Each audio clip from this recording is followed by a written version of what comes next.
Yeah, we're holding people accountable, but at the end of the day, your rock stars, they want to be held accountable. They want to go break records. They want to set new marks. They want to do all of these things. But I think, and I'm very much like you, right? Kind of people person, like want to make sure everybody's happy, doing all their things. But at the end of the day, that doesn't always serve the people that you're leading. They need to be held accountable because everybody's held accountable. You said it yourself. You held yourself accountable when, something went the wrong direction, and hey, I got to step in and fix that. What's up, To The Point listeners? It's your boy Chris, host of To The Point Home Services podcast, and it looks like he got a new haircut, and that will be my co-host. The beard's trimmed, hair's cut, no grays just yet, but you know they're coming. Mr. Chad Peterman. Chad, what's up, buddy? I'm glad you're not in the airport today. I'm not in the airport. It's a sunny day outside, so I am doing just great. Yeah, I can see the sun shining off your face. You must be using that new moisturizer cream. Is that what you're using? I hope so. I'm getting older, so you got to start treating your skin right. Be all wrinkly. Yeah. I know you're taking a shot at me. That's not very nice. They're called crow's feet. You're gonna get them too. Okay. When you live in Phoenix, Arizona, and you're outside, the sun's shining. Even if you have sunglasses on, you still squint a little bit. And then when you get older, what happens when you squint? You don't get the suntan in the squint. So then it just leaves. Yeah. See, Yoder's got them too. Actually, you're making me look better. So Mike, I appreciate you being on here today. So. Well, I'm excited. We have our guests on here too, who I've become good friends with. Been doing business with them, or with our guests, I believe since 21, maybe middle of the year 2021, late year 2021, with Rhino, and that is Mr. Mike Goder, the COO of Environmental Health and Air Solutions in Sacramento, also known as Sacktown, also known as NorCal, or this is what I believe it was most known for, was what Steve Miller has to say. Is that true, Goder? Is that where the girls are warm? I would have thought Southern California, but they say NorCal. I'm going to go with SoCal. Yeah, that made more sense. What the hell was Steve Miller talking about? He don't know shit. I don't know. I think, there's something on board, I think. And by the way, that song was way before Chad's time, so Chad don't even know what the hell we're talking about right now. I think I've heard it before. It was pretty popular. So these guys are up in Northern California. The interesting fact is, we were trying to get owner Matt Evans on here too, but he couldn't do it. So shout out to Matt. I know you're listening, and I'm gonna get you on this thing one of these times. Now his face is already red, and we can't even see him. He's just embarrassing listening to it. But they built a really great business together, and I'm excited to tell their story. Matt was actually at our very first Rhino X that we had, which was at the old office. And we didn't have an on-site location. He was at the very first one. We were all crammed in the office. Chad, you were at that one. Yep. And I sure was. That's when we had Jens Pulver there, UFC lightweight champion, and then we had Gary Vaynerchuk the last half of that day. So you missed out on that one, Mike. Yeah, you drove us all the way out into the middle of the desert. It was so much fun. Yeah, it's exactly what I did. And you were like, "Where the hell are we going?" We're going out in these big motor coaches and buses.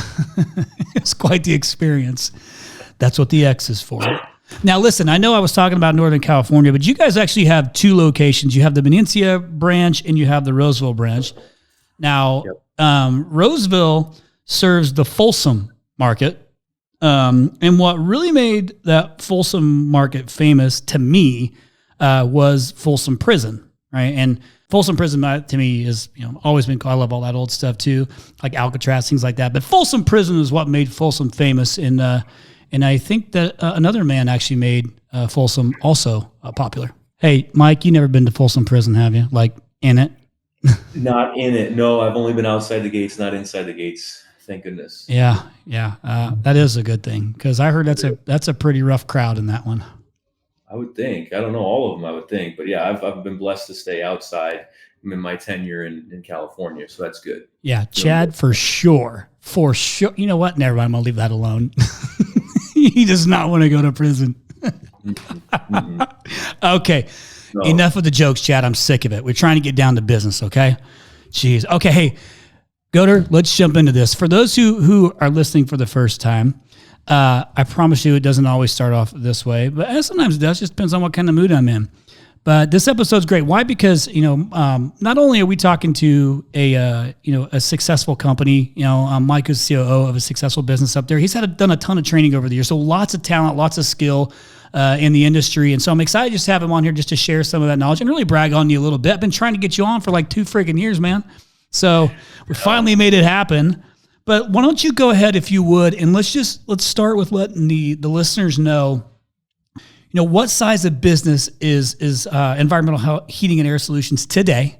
Like, what is it today? So that way they have some perspective. And then let's walk it back to, a little bit of the history of the business and kind of when you came in and like where it was at, just so they have some perspective on the business and how it's scaled over the years. Yeah, no worries. So it was founded in 2011, started zero, right? Matthew Evans founded it and got it up off the ground. I met Matt through training, right? My previous life, I was training and ended up going to a wedding with another business partner at the time and met Matt. We started talking. I was actually working in SoCal where the girls are warm. Well played. Back then at the time. And then I decided, I'm done with the contracting side. I'm going to go back to the training side. I want to get back on the airplanes. And I traveled 45 weeks a year and actually enjoyed it quite a bit. And so when Matt heard that, he actually lived in Scottsdale at the time. So Matt flew out. This is in 17, end of 17. He flew out. He was doing about 3.6, I think, in 17. So, decent sized company, small company. And then he said, hey, let's go to dinner. We met at a Buck and Ryder, I think it was out there, and had a dinner. My wife came and he presented us an opportunity to move to Northern California, which I said I would never do. Matter of fact, when I got the movers to come pack up the house in Scottsdale, they're like, dude, you're going the wrong direction, bro. Like, you're not supposed to be going to California. Did Zanetta want to go there? So that's a no.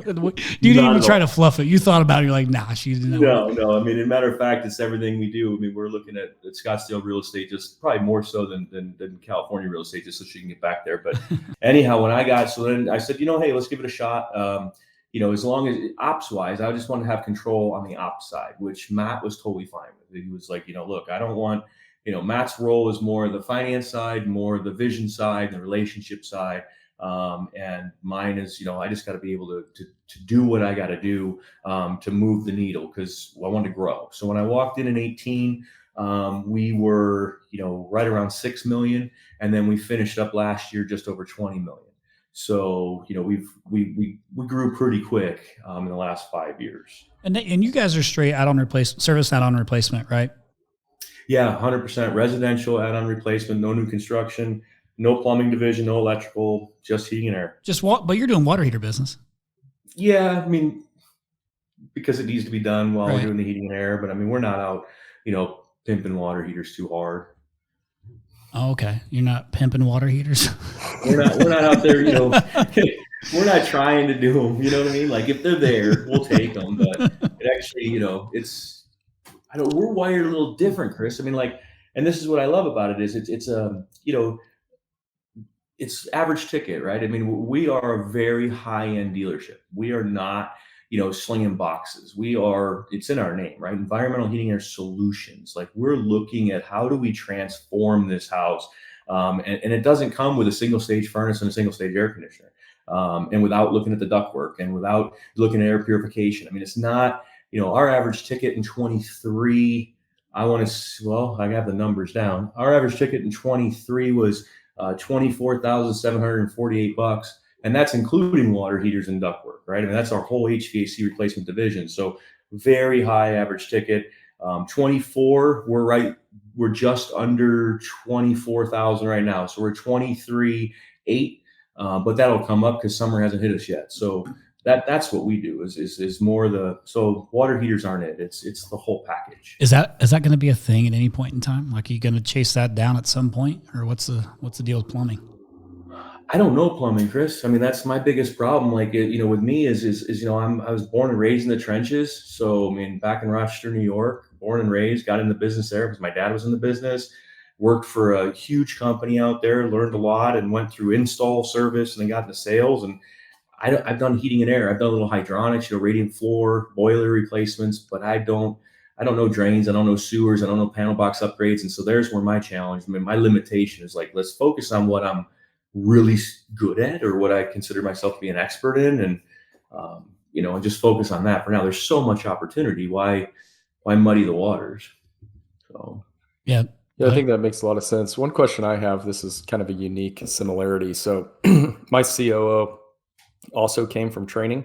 He actually came from the education world, did Teach for America out in New York, and is now leading our operations. I guess my question would be, what did you take from your days of training that transferred really well over to operations? And maybe what's one thing that you thought would transfer really well that maybe didn't transfer and that you had to kind of do some tweaking there?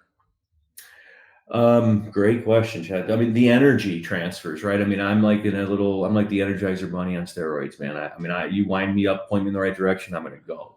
And so the energy, if I go into a department meeting, or if I'm doing a 4-hour training, that transferred really well. The part that didn't transfer the best is the same reason why I originally got frustrated with training, right? I mean, I would do 3 days, 8 hours a day, or 5 days, 8 hours a day of training, telling people exactly what to do to improve their quality of life, whatever that may be. And then they would be back 6 months later in the same damn room with the same struggles and the same frustrations that I gave them the answers 6 months earlier. And it's like, this is retarded. Like, this is, I don't know if I can say that in California. In Arizona, I can say that. So I can't say that here, but my door's closed. But I mean, this is just stupidity, right? I mean, why do I do this? Like, and that's what got me frustrated, is you give the answers, you lay it out for people, you show them like, hey, if you do X, then you're going to get Y. And then they're just creatures of habit. And they just keep doing the same crap over and over and over again, expecting different results, I guess. So that's the part that doesn't transfer. And I have these training classes. I'll go, our last group of salespeople that came in, our big group, we trained for 30 days before they ran their first call. So it was 5 days a week, 8 hours a day, just training. And it was awesome, right? And they came out, and 3 of them hit $1 million in sales in their first 5 months of selling. Like, holy cow, they're getting it. And, those that made it, they're doing really, really well. Their first full year this year, I mean, they're all going to break 3 million, their first full year of selling. So that's good. But it's just, I hope that answers your question. Yeah, no, that's perfect. I think I've seen similar things of where the energy is one of those things where I think it's imperative that the person leading your operations, he always talks about it. He wants to see things buzzing around the office. And I'm like, I get it. And you see him just always running around the office, heading to one thing to the next, fixing things, which is, I guess, what you want to see for sure. Yeah. And it's good, bad, right? I mean, my other office in Roseville, our other office, every birthday, every event, they always I've got unicorns and rainbows all through that office. So I'm glad I'm not sitting there today, because Chris would never let it down. That's what Chad's office wallpaper looks like. Yeah, exactly. I mean, it's just because I'm always looking for the positive and the energy. And I think that's why Matt and I make such a great dynamic is, he's not that person. And so that energy leads to culture, right? And that leads to that buzz that you talk about. And, we all show up every day and grind 8, 10, 12-hour days. And some days none of us want to. And I think that energy is what gets us through, or gets maybe a CSR through, or an installer through, or a salesperson through, or another manager through. Like, just that positivity and that upbeat energy goes a long way. Yeah, and this is the kind of stuff too that that type of synergy between like you and Matt and your two different strengths, core competencies, and then this energy and your training background, all the stuff led you guys to what now back-to-back Dave Lennox Award winners. So congratulations on that. Thank you. But you and I were talking about 2023. And in the last few podcasts, Chad and I have talked, to some of the guests about 2023, because we talk about those, the COVID years, the 2021, 2022 being these unicorn years, right? And some people are learning valuable lessons from not paying attention to some of the blocking and tackling or some of the things in those years, because everybody was fat and happy. But 2023, when I was asking you, I say, I text you, I said, hey man, like what were some of the biggest challenges that you guys ran into in 2023, and what were some of the wins? Yeah. And did something that you learned last year make you have to pivot and do something different? Like, did you get caught with your pants down on something that you didn't know about? Like, what was, you mentioned that your average ticket dropped just a little bit. So nothing significant from last year to the first half of this year, but it's not even really fair judgment because we had shit for weather up there right now. So we've not gotten much help. But Yeah. what did you maybe just share one of the bigger challenges that you faced last year, and then if it made you have to, was there a pivot you had to do because of it? And if you did have to pivot, what was it? Yeah, so I mean, you bring up some great stuff, and I think my response was something to the effect of, our biggest win was really growth, internal growth, and it was forced upon us because of our biggest challenge. So, so they're kind of one and the same, but like you said, the 2020, 2021, 2022, I mean, everything was just happening, right? Everything was just go, and move. And so, doing budgets, doing everything. And again, being an ex-installer, I don't know what the hell I don't know. But, I am very optimistic. So when I'm doing budgets for 2023, I'm like, oh yeah, what's 45, 50% growth, right? I mean, it's nothing. I mean, we can do that with our eyes closed. And so, training and manning up for it and buying vehicles and doing all of this stuff to really hit the ground running and say, okay, we're going to smash it in 2023, and not really knowing the impacts of those decisions because, neither one of us were really well versed or well trained in, financial literacy, quite frankly, P&L statements and financial statements and not realizing when we pull this lever exactly what the impacts are going to be. So you get 3/4 of the year in and you're like, oh man, top line revenue is growing. Like we're going to break 20 million. This is amazing. But at what cost, right? And so that was our biggest challenge in 2023 was the growth was I mean, and they always say it, right? I mean, you have a lot of guests on and they say it all the time, top line's vanity and bottom line is sanity, right? Yeah. And so it feels good, like, oh, we're 20 million, but really who gives a shit, right? I mean, if you're not making any money, I mean, what's the point? And you're not sleeping at night and you're stressed out and you're worried about, everything. And so, 2023 really helped us learn, about the levers that need to be pulled. And we asked, it was the first time where you really humble yourself and you're like, oh, I don't know what the hell's going on, Chris. Like, I need some help, dude. Like, here, look at my financial statements. Like, help me understand.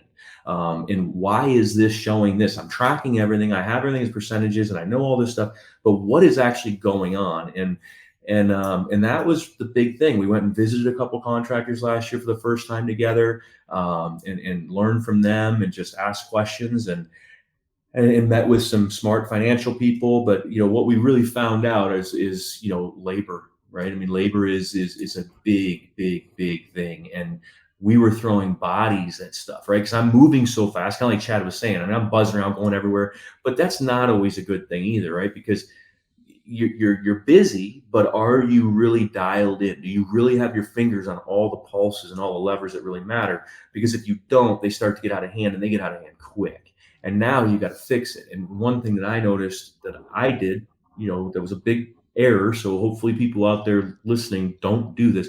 Don't throw bodies at problems. I mean, do not throw labor at problems. Don't think that your problem's going to go away because you threw a body at it. It's not the case. And that was the biggest learning lesson of 2023, and helped us, going into 2024 with a completely different outlook. I mean, we still want the growth, but we want to find, everything's defined now. Like at that point, like what is an expectation for labor in each role, and what is, what can be done, right? I mean, what efficiencies should we look for and should we shoot for, and keeping things within those guardrails will yield the result that we all want at the end of the day. Did you reach out to someone to help you guys, like to coach you through it or walk you through it? Because I mean, the last thing you want to do too is guess again, like just guess at stuff. I mean, because you're talking top line went up. So did the bottom line stay flat, or did the bottom line go down as you're throwing bodies at it? Bottom line goes down, man. I mean, listen, growth is expensive all by itself, right? And this is the thing. Like we kind of talked about this yesterday too. Like, social media. I mean, I learned one thing. One of my successes of 2023 is turn social media kind of off. Stop looking at all the biggest microphones or megaphones that are on these platforms, and they're out there beating their chest and oh, spend this and do this, and and listen, that's growth costs cash, and one of the things that we are is very financial disciplined. Like, we don't carry debt. And that's important, right? And so, we don't have lines of credit that we're just taking millions of dollars from somebody and spending it. And so that's us doubling down every year. Like, okay, do we believe in ourselves? Do we believe in our people? All right, let's double down. Let's reinvest.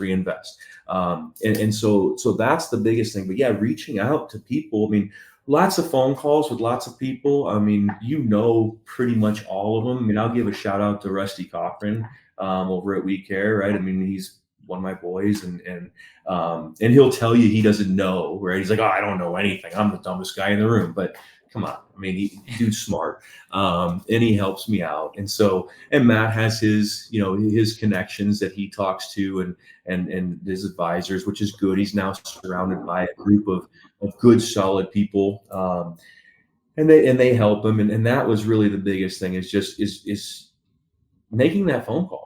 Right. I mean, like, hey, dude, I don't know what the hell's going on, and I'm nervous. I'm scared. Like, can you help me? Did you have to like get rid of anybody? Did they kind of work themselves out, or did you figure out how to make them busy? No, man. I figured out, well, this was the most painful thing for me, because I'm a people person. But when Matt and I sat down, we had our understanding. Like, we learned what we need to learn. At that point, it was like, man, we are overstaffed, and it's my fault 100%. I created it. But it's time. We can't wait, right? We can't, like, oh, it's going to be okay. Like, no, we need to correct this situation. And just be honest with people, right? I mean, that's a cool thing about my team. I've got some people. I mean, 2023, another big win is it showed me exactly who on my team was in it to win it. Who's grinding, who really wants it just as bad as I want it, just as bad as Matt wants it. And those people, I mean, you're just honest with them. Like, look, this is a situation. This is how we got in the situation. It's my fault. I didn't know what I didn't know, but we need to fix this situation. So let's do an assessment. Let's sit down. We're going to do an assessment. I was doing assessments at night after dinner at home every single night. Like, and once I was comfortable, I was sharing that with the managers and sharing that with Matt. We were discussing as a group. It probably took us about 2 weeks. And then, things started to, the hammer started to drop. Like, it was very clear, like, look, this is the expectation. This is what needs to happen. Either you can or you can't. I mean, it's okay either way. Like, I like you. We're friends, dude. And I want to keep it that way. But this is where we're at. What do you want to do? And it's kind of interesting how when you can sit with somebody, you can lay down the facts and they know it's all true. Like, they accept it. They know. They're like, look, I get it. And yeah, hey, I was able to accept a lot of people's resignations, if that makes sense. Yeah, like, I didn't have to that stuff fire sucks. people. Still sucks. Still a shitty feeling, yeah. But at least, I feel like the way you approached it was admirable. I mean, with integrity, and when you're being transparent like that too, and you say, yeah, man, I didn't know what I didn't know. I made a mistake. It's kind of hard to be pissed at somebody. Like, I mean, you're probably frustrated, but it's kind of hard to be pissed when you're like, oh, I messed up. It's not like you're trying to fake it. Let's face it, I mean, I messed up and put us in that position, but there's a lot of people, man, that you realize that are there just for a paycheck, right? And so, you say it sucks, and it does. I mean, I'm with you, Chris, 100. We're wired a lot alike, but I would say in the last 12 months, my mindset has changed a little bit, because I look at it a little differently now. Maybe this is just because of the pain that I went through. Is, when people are there just for a paycheck and they know what they're doing, that's theft, bro. I mean, they're stealing straight out of your pocket, and they know they're doing it. So, and meanwhile, I'm up at night stressing, right? Matt's up at night stressing. And that's where it's like, it doesn't look, it's all been clean now, but through that process, I didn't feel bad. Matter of fact, I felt the opposite. Not excited. I'm not saying, oh, I was stoked, because I didn't sleep the night before, but it was the right decision. I knew it was the right decision. They knew exactly what they were doing. It was the right thing to do. And it should have happened way, way, way sooner, but I didn't have my finger on that pulse. And that was the problem. So, getting that cleaned up. I mean, so my advice is just, don't throw bodies at problems, really identify what is needed, and then hold people accountable to those actions, and making sure that people are actually doing the work and have the outputs and the accuracies and the efficiencies that you should have in those positions, rather than just, oh, we need another body because we got overtime and we're working late. Well, that's because we're not getting anything done during regular time. That's the problem. Yeah, I know we went through similar transitions in the business as well. My question to you would be, did you notice, because I'm a big firm believer that rock stars don't like mediocre players on their team. Did you notice any cultural bump once you got rid of some of those players that in most instances, you're not the only one that they know who those people are. And did you notice anything culturally once you started getting rid of those people, and then you had a whole team of people that were charging ahead and really wanted it?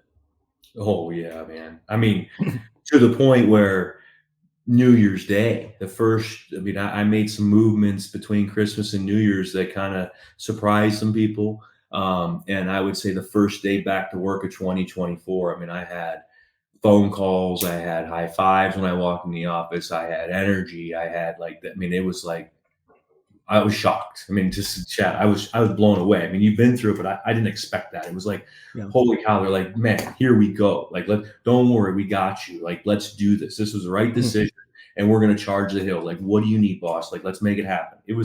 The energy was just instantaneously back. It was like, holy crap, let's go. I mean, I was stoked. I think it was January 3rd, whatever the first Monday was, or whatever that day was. Like, that was a very exciting day, and we've just ridden that since then. I mean, not that we haven't made mistakes, but man, the energy's there, and we all know. And yesterday with the CSRs, we did a 3-hour training with the CSRs. I mean, and they said the same thing. We got it down to a core group of people. They know that they're the rock stars, and we're hiring and onboarding as we speak right now. There's 2 new people downstairs, and they even said to me, they're like, you know what? Number one thing, if they're not the right fit, if they don't have the same energy and the same passion, we'll let you know because we don't want them staying. I was like, perfect.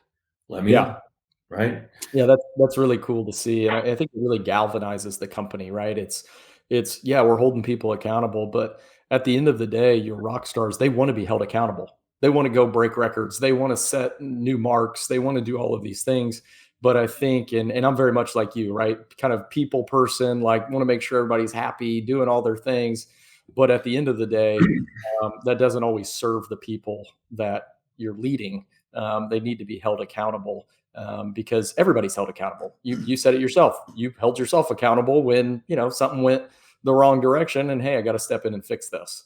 Right. I mean, it's accountability is not a bad thing, and I always shied away from it because I always thought like it was a bad thing. Like, I didn't want to have this company that was just, I always wanted to have this company that, you have fun, right? And that's great. I mean, like Rhino, quite frankly, I see everything on Rhino. I'm like, man, that is the company. Like, you guys have the most amazing Christmas parties, right? You're doing all this cool stuff. You're going to Cabo, you're going all over the place. Like, that's the goal, right? And so, I want all those things too. But in order to have a lot of those things, there has to be that accountability. And I think that's when people get that, and you got to have the right people on the bus, right? I mean, it's not just doing the right things. And so, that's the key. And once you got the right people, like right now, we have less staffing in every department than we did last year, and we will beat last year top line revenue. And if not beat it, we will at least meet it and just possibly exceed it, which I don't care if we do or we don't. I'm not looking for 25 or 50% growth this year. I'm looking for things to be dialed in. And we have less staff, and we will do easily the same amount of revenue. And we'll do it, with better accuracy, less callbacks, less complaints, everything it's just smoother. And at that point, now we have a foundation, because that next step, getting to 20 million, I never done it. Matt's never done it. Like, we've never done any of this crap. Like, we're figuring out, but man, what does 30 million look like? What does 50 million look like? What does 80 and $100 million look like? I don't know. I mean, I think I know, but if we don't figure out 20, we're never going to worry about it. We ain't ever getting there. So, I feel good about knowing where we are now. And it gives me hope for, not that I need to be a $50 million company, but I think natural progression in our market will take us there very quickly.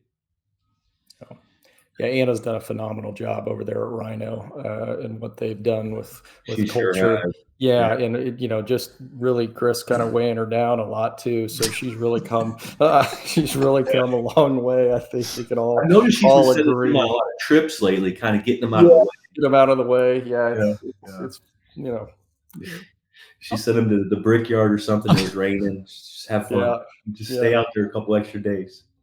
I'm going to let you have that one, Chad. I'm going to let you shoot that shot, buddy, because I can match you pretty hard. I just got to keep Anna happy. Yeah. That's my main thing, and she lets me keep coming back. That's right. So, It's been really clear. yep. It's talking about accountability. He's accountable to her, not me. I want to address one quick thing too, and that's we're talking about accountability, and and you mentioned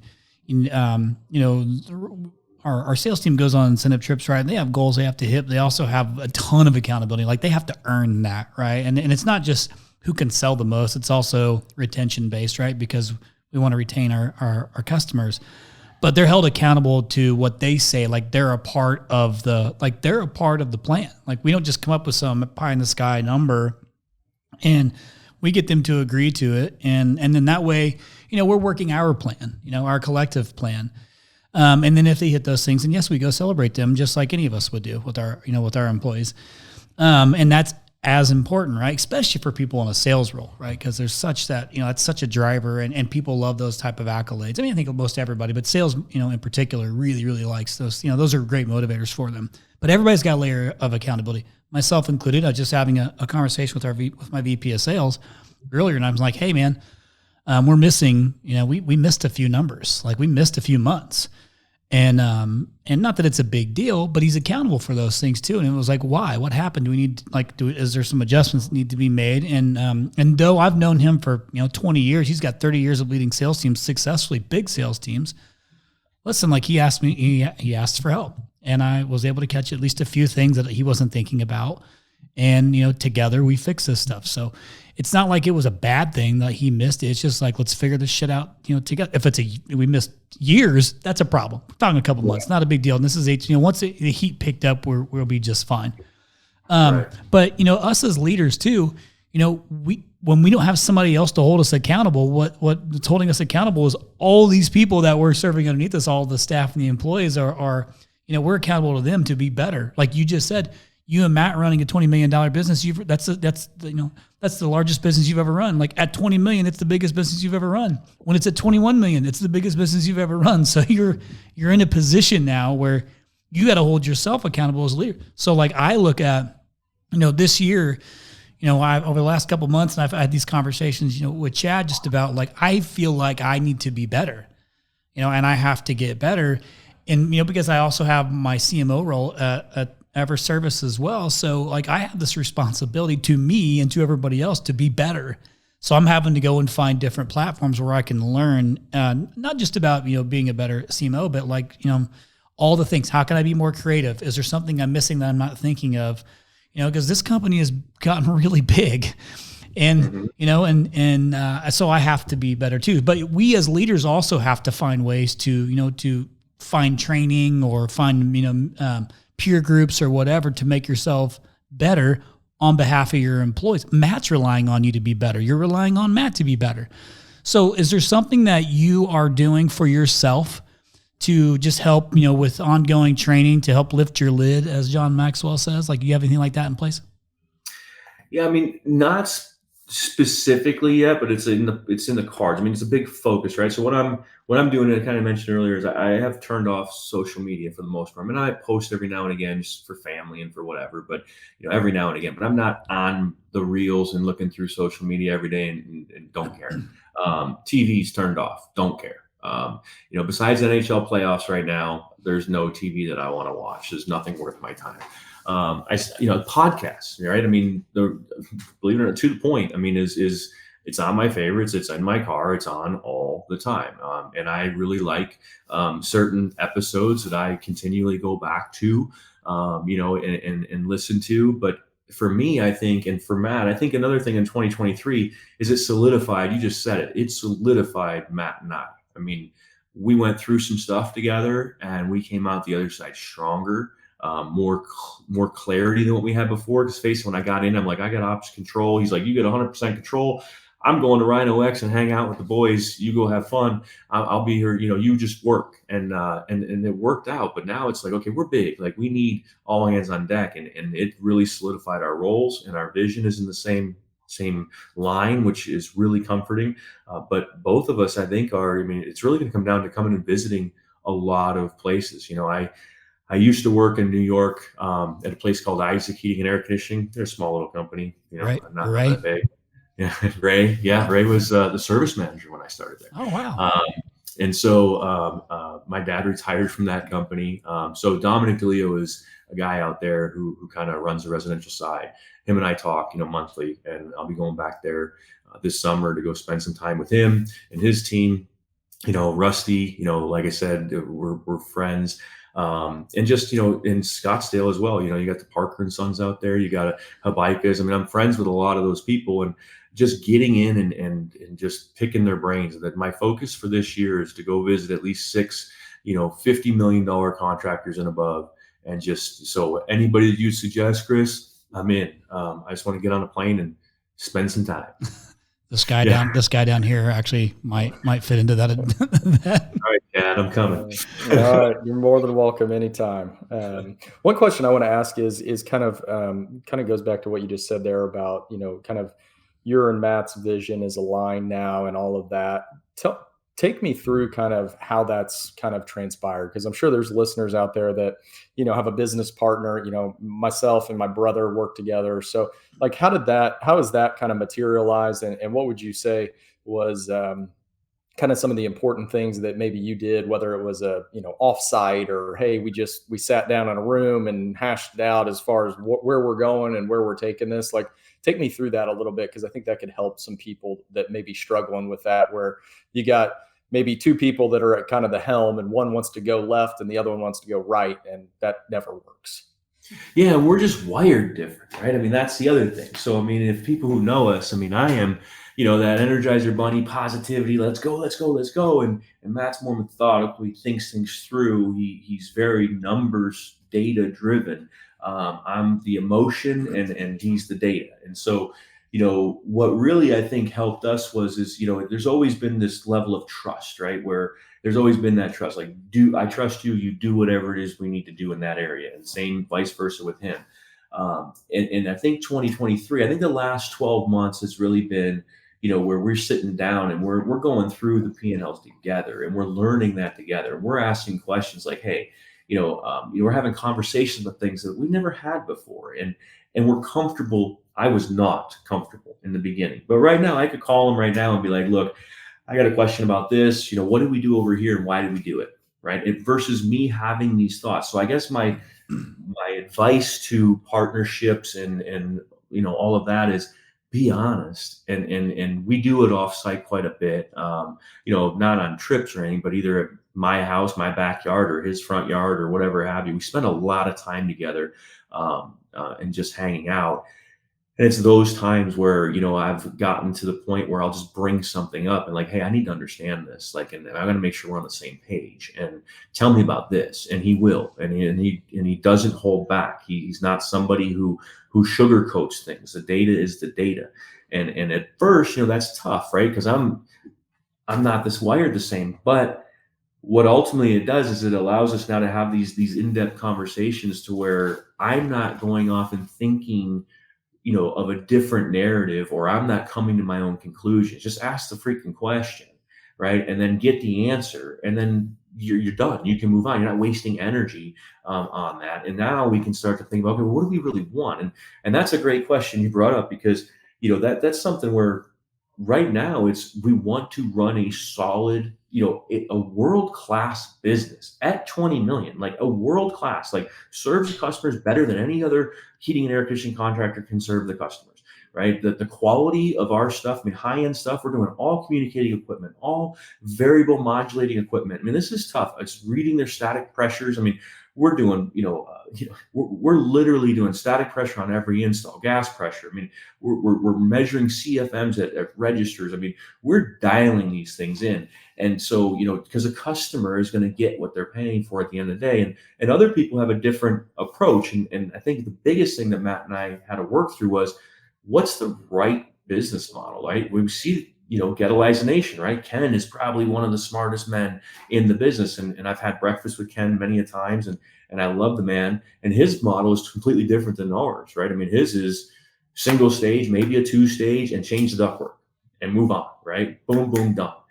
He's not getting into communication and all of this stuff because there's a challenge with that, right? I mean, it creates callbacks, or you can't scale that. Like he's Getalize Nation, so he's got to scale.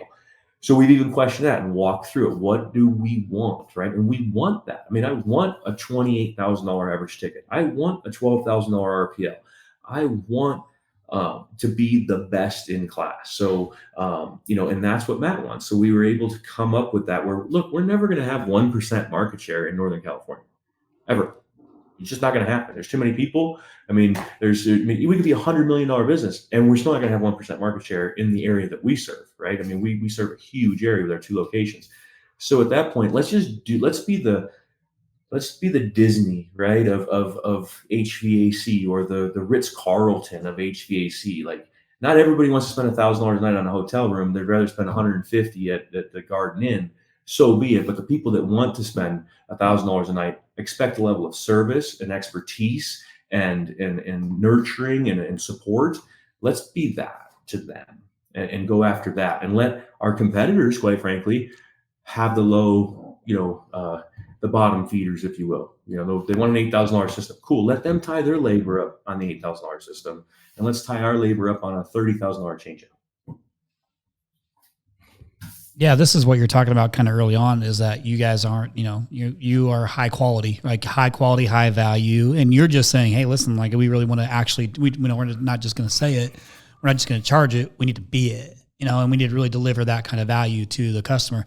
I want to take a step back for just a second, because I was making a couple notes as you're talking about you and Matt kind of having conversations back and forth. And, it's interesting for me and my business, because really it was my wife and I, that she's the COO, I was CEO of the business, and our strengths complement one another. I was sales and marketing. She's, operations, finance, things like that. And we had to get to, there's another layer to that one that you and Matt don't have, since I don't think you're in a relationship. I think you guys' wives would disagree with that. A different kind of relationship. I mean, it's California. Just kidding. So, but here's what I'm getting at with it is, we had to determine when we disagreed, and we disagreed frequently, that there's a 1A and a 1B of whatever situation it was. So if it was sales, if it was marketing, I was the 1A in those situations. Now she is the 1B, can give her opinion and kind of give her reasoning and things like that. But ultimately, at the end of the day, the 1A makes the decision. It was vice versa when it was finance or, or operations or whatever. Right.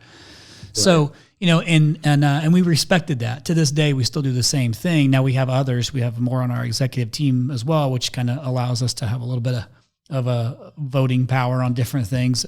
But in the situation with you and when Matt, and anybody who's listening now who has someone else who's, like you probably have somebody else like this in your business, this is a really good thing that you could roll out to help, make the tension less, but also to be aligned. As long as you get the vision, you should be able to create, what your strengths are, where you're, driving to it, and somebody should own those. But when you guys have a disagreement, and you certainly have had to have a disagreement, mm-hmm. then you got to figure out how to work through that shit and it be okay, right? Because some people don't know how to handle conflict very well, right. and that's a skill you have to learn. So assuming, you and Matt had some, conflict in these conversations, probably like, Chad, I'm sure you and Tyler have had conflict in different situations. Now, we all kind of go through something like this, but how did you handle that to get back out of it? Like, is that something you guys had to work on when you had a disagreement? Did you never have any disagreements? Has it always kind of been even kill? Like, how did that play out? It's interesting. It's a different dynamic. I mean, and again, it was from day one when I walked in, he literally said, "You're running it. Like, it's yours." Like, and he left. Like, and he's like, "If I'm here, I'm going to influence decisions. I'm going to question things. I don't want to do that. I trust you. Like we met at a wedding. Okay. We went to a bachelor party together. Okay. Oh, and this he all knew, makes sense now. yeah. And he knew me from associations in the business. Right. But I mean, I show up, he picks me up at the airport. We get to the office, says, "Hey, this is where you're sitting." And he's like, "Wow, like, do it." You kidding? Like, holy crap. Like, okay. But in hindsight, but yes, to answer your question. So in the beginning, and it was June. So it was summertime. Right. So, and it's you're at the helm, do whatever you got to do, make it happen. And so I did that for the first year, but then, yeah, of course, we've had Of disagreements, and course. I think one way, he thinks another. And the biggest thing was really just the define, like you talked about, we call it a sandbox, right? I mean, this is my sandbox, this is his sandbox. So even when another employee or team member says, "Hey, they asked me a question," I'm like, "Dude, that's not my sandbox. Like, you're asking the wrong guy. Like, ask Matt that question," right? And if they ask him, be like, "That's not my sandbox. Ask Michael." And we have clear lines of delineation on that. But when we still have opinions on it, right? So be like, "Hey, you made this decision. Why did you make that decision, dude? Like, I completely disagree with that decision. Why are you doing that?" And those conversations allow us to really dive into more of the vision and more of how we're wired, like playing chess versus checkers, if you will. Like, I'll make some decisions today that I know aren't 100% perfect, and I know that he's not going to agree with them, but there's a reason for it. And if I go 3 steps further on the chessboard, it's because of this lever I'm trying to pull, and by doing this today, it will pull that lever. And when we have that conversation, he gets it and I get it, and he's like, "Well, we'll see what happens." In the beginning, now he totally gets it, right? And same thing when he makes a decision, right? Like, whether, if he spends money on something, he goes out. Dude, he went and bought 4 Teslas the other day, right? Like, just 4 Teslas. Like, "Oh, we got to go pick up Teslas." I'm like, "When did we buy Teslas, right? And why did we buy Teslas?" "Well, our gas bill's astronomical, so we're going to buy Teslas." Like, cool. Walk me through that. Explain that, and boom, boom, boom, boom, boom. But when there is conflict, the biggest thing for us is we go over the night, right? We'll typically go for a certain period of time. Like, "Hey, let me chew on that. That's a, I'm not in alignment right now. I'm not totally feeling this, but let me chew on this. Let me think about it. Tomorrow, let's meet up at 10 o'clock. Let's have breakfast, or meet me at the office at 10, and let's go through this." And we give ourselves time. And then we just have the conversation. And from there, it's just being upfront and honest. Like, "Dude, I don't think that was the right decision at all. Like, why are we doing this?" And once you hear why, nobody's doing it because they're trying to hurt the other person or Right. hurt the organization, right? But typically, just by shutting your mouth and opening your ears, you understand their perspective. And you're like, "Okay, I get that." Like, if I was looking at it through your point of view or through that perspective, I would have probably made the same decision. But I didn't have that same perspective. So time is the biggest thing. And then just being open and honest about it. And then ultimately having that 1A, right? I mean, if this is in your sandbox, I trust you to make that decision. It's your decision, and go with it. Get behind it and go with it. Don't question it, or don't, especially in front of the team, right? If a decision's been made by Matt or by me and the other person is not 100% in, the last thing either one of us can do is question that decision in front of anybody else. Like, we're all in. Like, that's the decision we made as a group. Let's go. So, Yeah, I think I mean, I could not agree with you more. That's how me and my brother have always done it too. It's, "Hey, you've got your, as you call it, sandbox. I've got mine. I trust you to make decisions." And I think that's the biggest thing with any kind of partnership is being able to trust the other person and be okay with, "Yeah, I may not agree with that, but I'm gonna try like hell to make it work until it doesn't, and then we'll reconvene and we'll figure out something else. We're never going to make all the right decisions." yeah. And sometimes, let's face it, I mean, none of us even know what, I mean, I'm in new charter territory. I don't even know what the right decision is. We make a freaking That's decision, right. Yeah. right? I mean, the indecision is the worst decision. So just Absolutely. make a decision and go, like, and then drive that decision hard. And like you said, Chad, at that point, if it's the wrong decision, we'll figure it out pretty quick, and we can adjust, and we can regroup, and we can hit the ground running again. But just don't sit there stagnant, because that's what gives you the ability, or all of us the ability, to maneuver so fast. When you have 100 million or a 200 million or $1 billion organization, right? It's so hard for them to transition and move because they got to get through legal, they got to go through HR. I mean, I can walk in the office tomorrow and have an epiphany and be like, we're changing this, we're doing this today. 10 minutes later, we're doing it different, right? We're nimble, we can move with the market, we can move with things. And that's the biggest thing. Make a decision and roll. Yeah, I like that. I like the make a decision and move fast type stuff too. And I think I get caught up. We all get caught up in it sometimes when the business is growing, that you should have made a decision much quicker on a thing or a person potentially. And one thing I want our listeners to hear too, and then I've got one last question for you because we're already getting close to an hour into this sucker. But one thing that's really important in, like, these guys are talking about having their own sandboxes is, and hear me, like, listen closely to this, especially if you're a smaller business or you have problem with conflict whatsoever.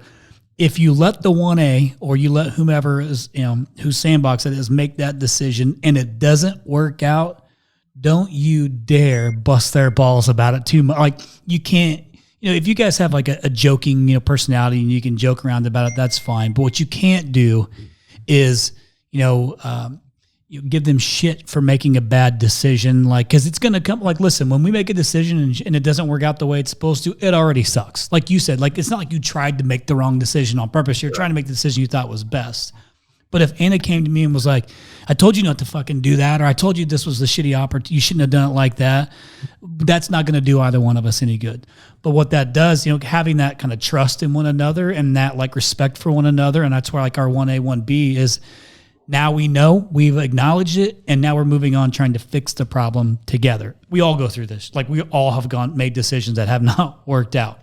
Now, once it's done and moved on, and you are on the other side of it, yeah, then you can bust each other's chops a little bit. You can bust each other's chops a little bit then.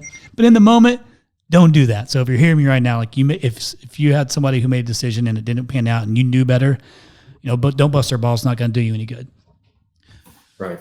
Last question I want to ask you too, just because we kind of, bouncing a little bit around, but what I want our listeners to hear is, and you've said this multiple times, and I thank you for saying it and being, transparent about it, is, you don't know, you're running a size business you've never run before.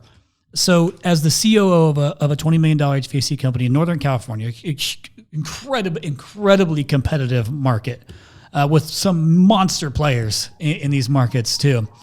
What does your day-to-day look like as COO of that $20 million company? What is your day-to-day, or even if you say, hey, maybe it's not so much day-to-day as it is this is what I'm looking at every single week. I mean, yeah. So I get up 4:45 in the morning, get my emails and coffee done by 5. I get in the gym by 5. I'm done by 6. I'm to the office typically around 7-ish. Depends on what office I'm going to. And then I look at, there's a couple numbers I look at every single day, right? I want to look at yesterday's sales numbers, both in service as well as in sales in the replacement division. I want to look at the GP report from the day before. So I'm looking at gross profits from jobs that were performed the day prior, every single morning. If I see something that's out of line, is it a service tighten thing? Do we have pricing in there properly or what? Or I'll ask the install manager or somebody else. We'll dive deeper into that to actually clarify why is the margin where it's at on this job. I look at overtime and double time hours every morning. From the day prior, what's labor look like for yesterday and what were the jobs. An upflow, a downflow, a horizontal is all spec'd for X amount of hours. Did we go over grossly and why? And just, then another conversation. I'm very tight with a few people that are my right-hand people. So when we talk, so by 10 in the morning, I would say I have a good feelings on the pulse. Emails are caught up. Numbers, I know exactly what the heartbeat was yesterday of the business. And then I can start to lay out at 10 o'clock with, Greg or with John or with Tim or with, Zach or any of those guys. I can start to lay out, or Heather, what's the plan, right? We have, 17 days left in the month. This is what we're pacing. This is where we are. This is what we have on our TBD board where we're waiting on permits. It's sold. It's not booked. This is what we have for repairs. how are we gonna? This is the margin that we're missing. How are we gonna do that, right? And then we'll come up with a plan. And just I think the biggest thing for the first all the way up until probably noon is really spinning plates and numbers, like and making sure everybody knows, like, hey, we're paying attention, right? If you're paying attention to those levers every single day, like the results are going to be there, like they're going to be there. And then in the afternoon, I mean, it's more, the whatever fires came up, whatever have you, throughout the day, whatever, the other managers have on their plate. But I like to do, meetings or trainings typically in the afternoon. So, maybe a CSR training, or maybe, just something where I'm working with an employee on a certain thing. And then it's for me, dude, I'm running around like mad. So I'm working, I do all the marketing, right, with Rhino, right? I mean, your guys' assistants, but everything through Service Titan. I do all of the price book. I do, all of that kind of stuff. So it's really, that's where it's just kind of whatever has to have my attention gets it in the afternoon. In the morning, it really is, where were we yesterday? Where are we right now? Where are we going? How the hell are we going to get there? And what do we need? Like, and then if we need it, how much energy and how much effort are we putting into it? Like, here's the thing, and I'll leave with this. It's just a great example. And I might have heard it on your podcast, but it stuck with me. And it was, somebody talked about, I think it was Abrams or somebody was talking about labor. It's number one shortage in our industry. Everybody says it. Every person in our industry is like, oh, we need more labor, more skilled labor. And so we can't ever find anybody. And the gentleman had asked, like, okay, well, how much time did you invest yesterday on solving that problem, on recruiting and finding people? And the manager's like, well, what do you mean? Like, well, how much time? If it's the biggest problem in your business, how much actual time did you dedicate to solving that problem? Right. And we started asking ourselves that same question, because labor is everybody's problem, right? But how much time did we put in yesterday into recruiting lead installers or second men or service technicians or whatever have you? I mean, if it's 15 minutes on Indeed, what kind of results are you expecting? Right. So it's when we have a problem, identifying it, what are we doing to solve it? How much time are we putting towards it? And that will tend to yield, come to the solution. So for me this year, it's different than it was last year, Chris. It's all different. Like it's numbers, it's data, it's fingers on the pulse. And I notice if I just have these conversations and I know these numbers like the back of my hand, the results are there. I mean, it's when I just kind of left it to chance. You get to the end of the month, you get to the 11th, and you get your P&L, and you're like, well, shit, what the fuck happened? That's a bad play. That's a lead. That's a lag measure. That's a bad thing, right? I mean, I'm got to look out the windshield and the lead measures and keep my fingers on that pulse. So that's where most of my day is. And then keeping up with Matt, of course, right? I mean, because he could have an idea, and the whole afternoon is pretty much dedicated to him. Like, all right, what are we doing, dude? Like, let's figure it out. And that's how it works. I'll bet you some of that shit you just learned over these last few years, huh? Like, I just saw a whole other side of you open up, man. Oh yeah. Big time.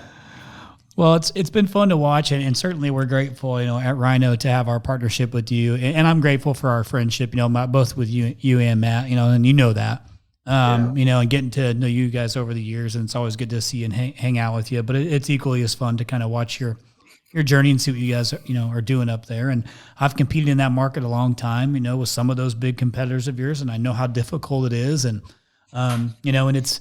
So I enjoy it, man. Like it's cool to have you on here, as your friend and as a partner, and to hear you tell your story and talk about your growth and the things that you're doing today. And because guaranteed, like people listening to the podcast are in the same boat you were in just a little bit ago, learning the same shit.